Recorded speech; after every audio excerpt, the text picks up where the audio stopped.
لہاں شلم پساں ہوت۔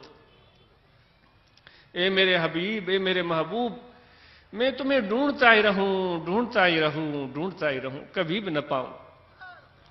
ایک کیفیت ہے ان اللہ والوں، من اندر جا لوچ سا ملنے سی ماٹھی تھی، جو میری تمنا ہے، میرا جذبہ ہے، میرا شوق ہے، میری پیاس کی شدت ہے۔ اے میرے مولا، ایسے نہ ہو کہ میں حبیب کے قدموں میں پہنچوں اور وہ میری پیاس کم ہو جائے تو اس کو بھی میں بے ادبی سمجھتا ہوں۔ تو میں کل آپ کو عرض کر رہا تھا کہ بھائی یہ پیاس بنیاد ہے، یہ پیاس، یہ شدت پیاس، یہ طلب، یہ جستجو بنیاد ہے، بنیاد ہے۔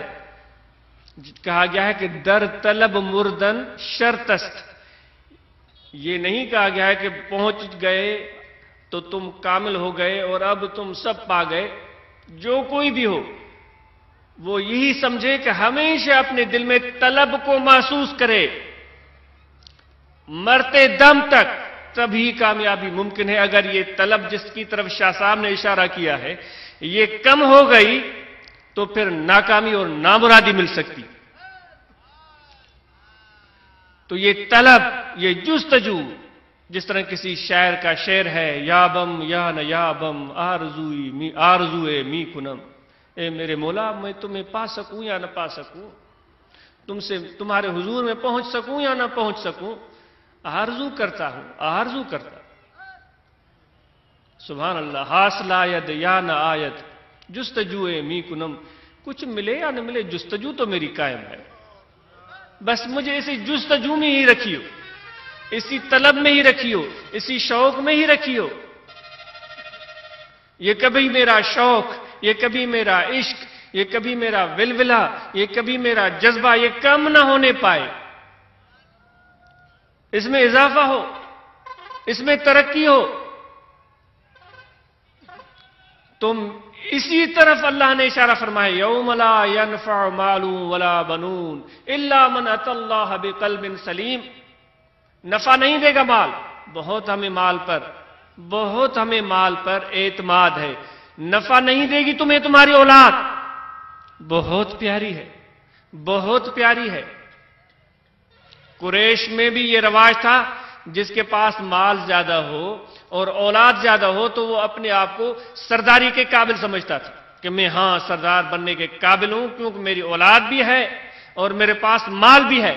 آج بھی ویسا ہی ہے ہمارے دیہات کے ماحول میں، جو ہم جاہلانہ زندگی بسر کرتے ہیں، جس کے بیٹے زیادہ ہوتے ہیں، بھلے ان کی تعلیم نہیں، ان کی تربیت نہیں، ان کو کچھ اخلاق نہیں سکھایا، نہ ان کو کوئی سلیقہ، نہ کوئی ادب، نہ آداب۔